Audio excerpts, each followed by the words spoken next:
Sophie se réveilla en sursaut. Le cœur battant. Le goût amer d'un baiser interdit encore sur ses lèvres. La veille, lors de la visite d'un appartement à Paris, l'agent immobilier, une femme aux yeux verts perçants nommée Élise, avait franchi la ligne invisible qui séparait le professionnel du personnel. Posant sa main sur son épaule avant de l'embrasser avec une urgence qui avait tout bouleversé. Comment avait-elle pu laisser cela arriver? Elle qui était mariée depuis 5 ans à Antoine. Un homme bon mais distant. Et qui n'avait jamais questionné son orientation jusqu'à cet instant? Le soleil filtrait à travers les rideaux de leur appartement haussmannien dans le Marais. Mais Sophie ne pouvait plus ignorer la tempête intérieure qui la rongeait. Elle se leva, évitant le regard d'Antoine qui lisait le journal dans la cuisine. « Tu as l'air fatiguée. »« Chérie, » murmura-t-il sans lever les yeux. Sophie acquiesça vaguement, son esprit replongeant dans la scène de la veille. Élise, avec son tailleur impeccablement coupé et son sourire confiant, avait guidé Sophie à travers les pièces vides de l'appartement, parlant de la vue sur la Seine, des parquets anciens. Mais au moment où Sophie avait exprimé ses doutes sur l'achat, un symbole de stabilité pour son couple chancelant, Élise s'était approchée trop près.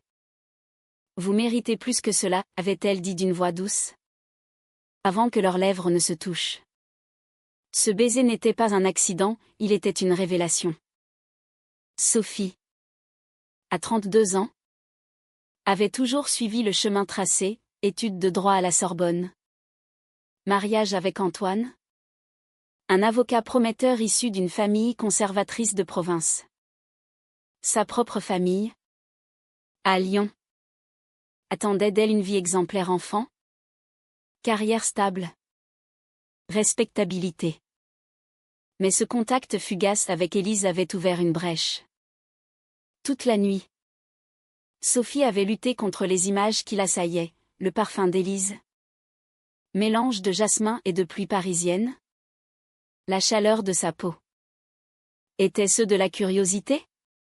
De la trahison? Ou quelque chose de plus profond qu'elle avait réprimé depuis l'adolescence?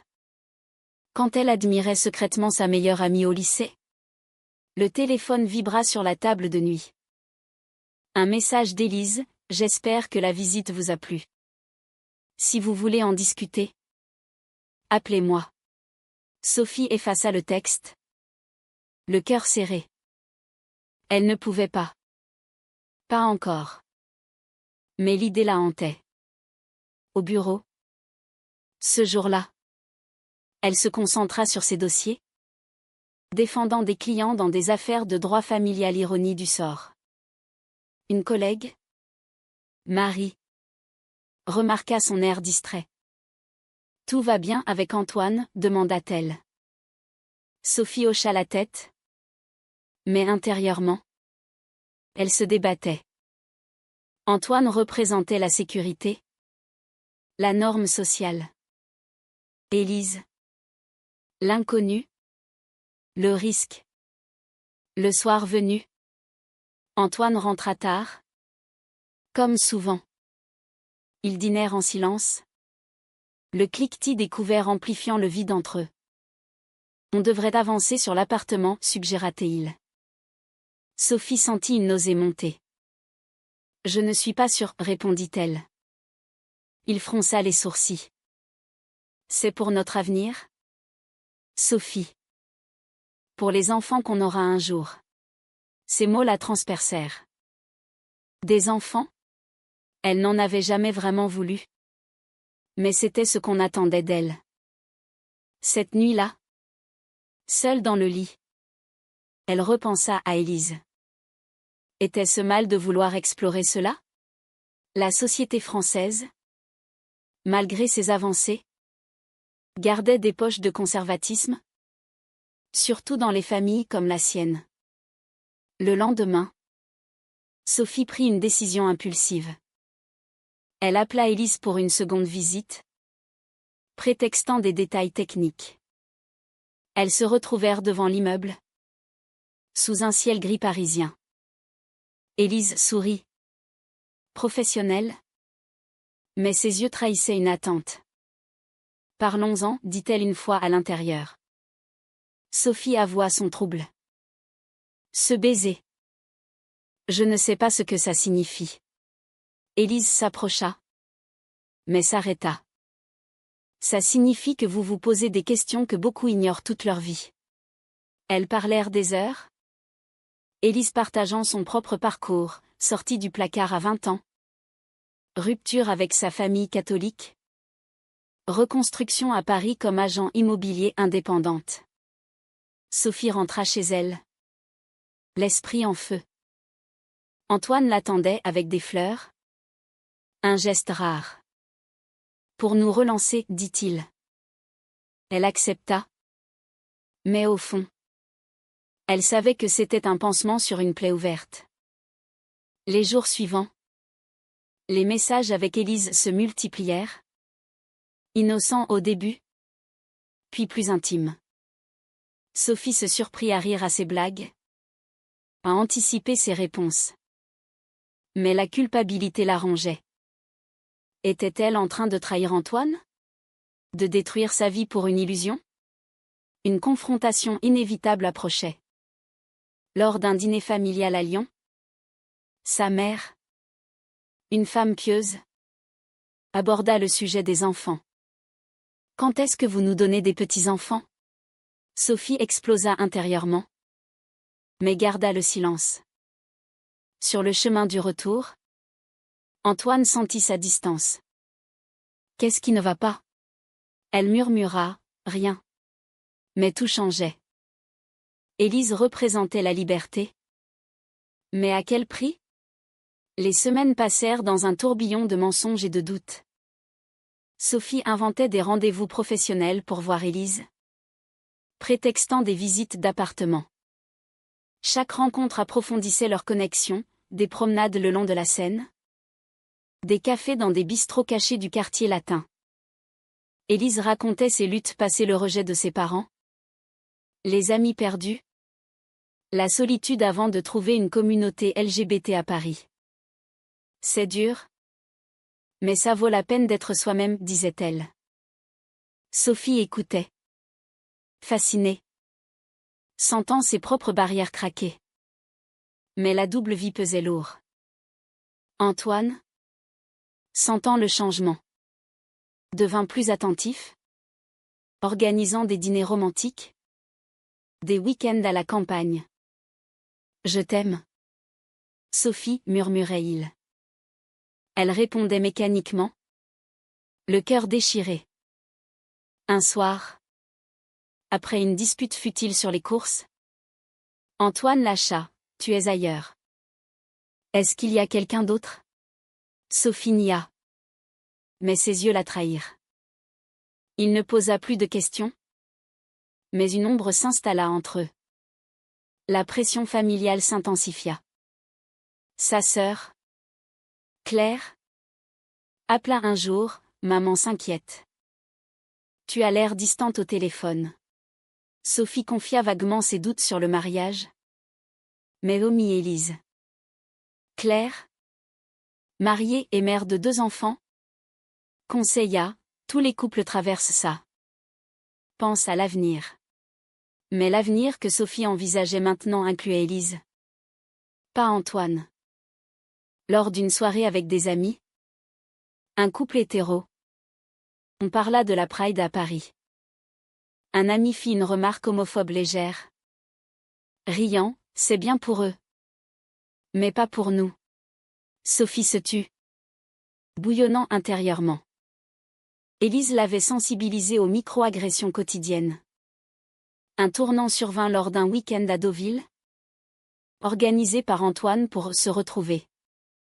Sur la plage, sous un vent froid, il la serra contre lui. Marions-nous à nouveau? Recommençons. Sophie pleura, avouant, je ne sais plus qui je suis. Il insista. Mais elle rentra seule à Paris, prétextant du travail.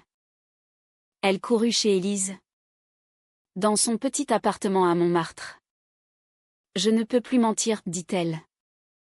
Elles s'embrassèrent, Un baiser chargé d'émotions. Sans passion physique. Mais avec une profondeur qui terrifia Sophie. Le lendemain. La réalité frappa. Antoine découvrit un message sur son téléphone oublié. « Qui est Élise » hurla-t-il. Sophie. Prise au piège. Avoua tous les rencontres. Les sentiments naissants. C'est une femme, s'exclama-t-il. Incrédule. La dispute fut violente, accusation de trahison. De mensonge. Tu me détruis, cria-t-il. Sophie pleura, je me détruis moi-même en niant qui je suis. Il partit en claquant la porte, laissant Sophie seule avec ses remords. Les jours suivants furent un enfer. Antoine appela ses parents à elle, dramatisant la situation. Sa mère, horrifiée, téléphona, c'est une phase. Sophie. Pense à Dieu, à la famille. Son père, plus pragmatique, ajouta, tu vas tout perdre ton mariage. Ta réputation. Sophie se sentit isolée. Jugée. Élise la soutint. Mais même elle avertit, sortir du placard n'est pas facile. Il y a des pertes. Sophie se questionna, valait-il mieux rester dans le mensonge pour la paix? Ou affronter la tempête pour l'authenticité? Au travail, les rumeurs circulèrent. Un collègue conservateur fit une remarque, les choix personnels affectent la carrière. Sophie défendit un dossier sur les droits LGBT, y mettant plus de passion qu'avant. Cela la renforça. Mais la fatigue émotionnelle la minait. Un soir, elle rencontra la communauté d'Élise, un groupe de femmes lesbiennes dans un bar discret. Elles partagèrent des histoires similaires, rejet, reconstruction. Sophie se sentit moins seule. Mais la culpabilité envers Antoine persistait. La crise culmina quand Antoine demanda le divorce. « Je ne peux pas vivre avec ça », dit-il.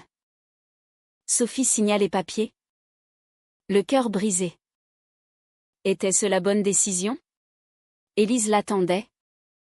Mais Sophie doutait, avait-elle sacrifié trop pour un amour naissant? Les mois suivants furent une reconstruction douloureuse. Sophie déménagea dans un petit studio à Belleville. Loin du luxe haussmannien. Le divorce s'accéléra. Avec des disputes sur les biens, l'appartement qu'ils avaient visité ensemble devint un symbole amer. Antoine, blessé, devint amer, tu m'as utilisé comme couverture. Sophie nia. Mais au fond, elle se demandait si c'était vrai. Avait-elle épousé Antoine par pression sociale? Ignorant ses vrais désirs? Sa famille la coupa partiellement. Sa mère envoya une lettre, nous prions pour toi. Mais nous ne pouvons pas cautionner cela. Claire, plus compréhensive, appela en secret, je t'aime. Mais donne du temps. Sophie se tourna vers Élise. Leur relation s'approfondissant. Elle passait des soirées à cuisiner, à discuter de livres Virginia Woolf, Simone de Beauvoir qui résonnaient avec leur lutte. Mais des doutes surgissaient, Élise, plus expérimentée, voulait une relation ouverte au monde, Sophie, encore fragile, craignait le jugement. Un incident social amplifia les tensions. Lors d'une fête professionnelle, Sophie croisa un ancien ami d'Antoine. J'ai entendu pour toi et cette femme, murmura-t-il avec un regard désapprobateur. Sophie rougit, se sentant exposée. Ce soir-là, elle confronta Élise, suis-je prête pour ça? Élise répondit, personne ne l'est jamais totalement. Mais caché, c'est mourir un peu chaque jour. Elles décidèrent d'officialiser, assistant à leur première Pride ensemble. La foule. Les drapeaux arc-en-ciel. L'énergie libératrice, Sophie pleura de joie et de peur. Mais la société n'était pas toujours bienveillante. Au travail, Une promotion lui échappa, attribuée à un collègue hétéro. C'est la politique interne, dit son chef. Mais Sophie soupçonna du biais. Elle consulta une avocate spécialisée en droit LGBT, apprenant les discriminations subtiles en France. Cela la motiva à s'engager, elle rejoignit une association, aidant d'autres femmes dans des situations similaires. La trahison vint d'un côté inattendu. Élise, sous pression de son propre passé, confia à une amie commune des détails intimes sur Sophie. L'information revint aux oreilles de Claire, qui appela furieuse: « Comment peux-tu faire confiance à quelqu'un qui parle dans ton dos ?» Sophie confronta Élise, qui s'excusa: « J'avais besoin de ventiler. » Mais la confiance fut ébranlée. Était-ce une erreur de tout miser sur cette relation? Les fêtes de fin d'année approchèrent, amplifiant la solitude. Sophie refusa l'invitation familiale, choisissant de passer Noël avec Élise. Mais un appel de sa mère, en larmes: « Reviens, Sophie. On peut t'oublier. » Elle hésita, imaginant une réconciliation. Élise sentit son doute: « Si tu retournes, c'est renier qui tu es. » La dispute éclata, accusation de faiblesse, de peur. Sophie partit en claquant la porte, errant dans les rues illuminées de Paris. Seule sur un banc près de Notre-Dame, elle réfléchit au choix. Avait-elle perdu plus qu'elle n'avait gagné? Antoine avait refait sa vie, paraissant heureux sur les réseaux. Sa carrière stagnait, sa famille distante. Mais avec Élise, elle se sentait vivante, authentique. Le lendemain, elle rentra, s'excusant. Elles parlèrent toute la nuit, renforçant leur lien. Pourtant, une ombre persistait: la société, avec ses normes, continuait de peser. Un nouveau défi surgit quand Sophie apprit que sa mère était malade. « Viens. » Mais seule, dit Claire. Sophie refusa: « Si Élise n'est pas bienvenue, je ne viens pas. » Cela brisa le lien familial davantage, mais affirma son identité. Élise la soutint, mais avoua ses propres doutes: « Je ne veux pas être la cause de ta perte. » L'année nouvelle apporta des tournants inattendus. Sophie, renforcée par son engagement associatif, décida de changer de carrière. Elle quitta son cabinet pour un poste dans une ONG défendant les droits LGBT. Le salaire était moindre, mais la satisfaction immense. Elle rencontra d'autres femmes, des histoires de coming-out tardif, de familles brisées, de reconstruction triomphante. Cela l'aida à guérir, mais raviva les blessures. Élise, de son côté, affronta ses démons. Son ex-partenaire, une femme jalouse, ressurgit, semant le doute.